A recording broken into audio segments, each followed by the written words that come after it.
Episode 352. Today we're talking about some standouts in yesterday's game between St. Louis and Chicago. We saw Chicago come back and they had a really good effort against a team that had most of their lineup playing and they were able to take advantage. They did a really good job throughout this game. I was really impressed with just how they're managing the play, how they're able to take control late in the game in the third period, how quickly they were able to turn things around. And it started with a goal from Dominic Toninato, and then eventually got Gavin Hayes on the board, and then eventually it was Oliver Moore, and the empty netter was from Jason Dickinson. So all those guys are really noticeable. They were all really intriguing. I thought Gavin Hayes had a very effective period in the second, and he looked good as a checker. He just got sent back down to Rockford today, but he looked really effective all around in terms of playmaking, offensive ability to make an impact in many different situations. And I just thought he was very noticeable all around and it's very intriguing to watch. And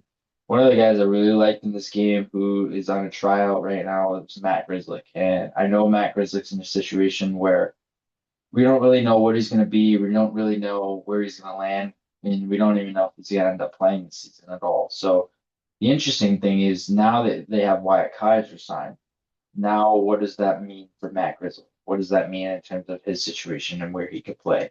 And but the thing is with Grzelcyk is he brings a unique quality that they don't really have as much of. They don't have as many smaller-ish veteran puck-moving defensemen who can play offense, can play in transition, can make a really snap, really quick first pass. And Matt Grzelcyk was really intriguing as one of those options who can fill that void right away. He's doing that regularly in this game. He was moving pucks up ice quickly. He was activating north. He was activating transition. He was just very effective as an all-around defenseman. And I was really intrigued watching him and made me watch him more and more. I was like, okay, I believe this guy could legitimately find a fit.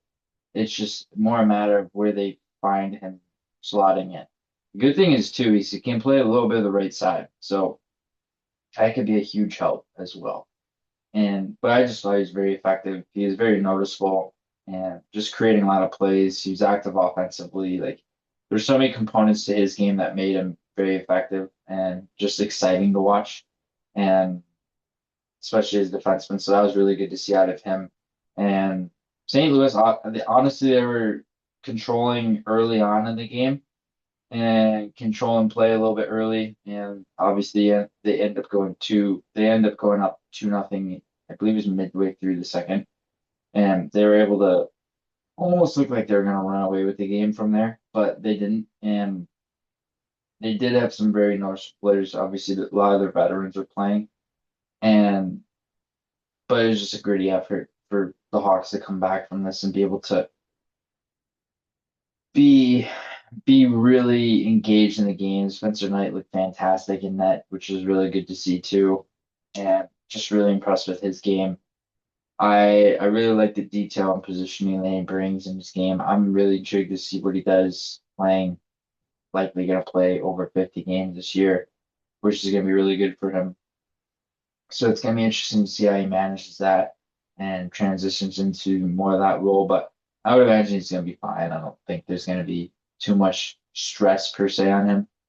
He's gonna manage it calmly, but he certainly looks like a guy that can fill that void as that number one for them throughout most of the year. And he's obviously a really intriguing goaltender to watch. So I'm just really curious to see how he does this year and how he's able to just manage the game, manage the flow as a starter. And this is his full time. This is his first full time starting gig, so it'll be interesting to see how everything plays out. But I'm really excited. I'm really excited to see what he brings in that and how he's able to utilize that on a consistent basis as well.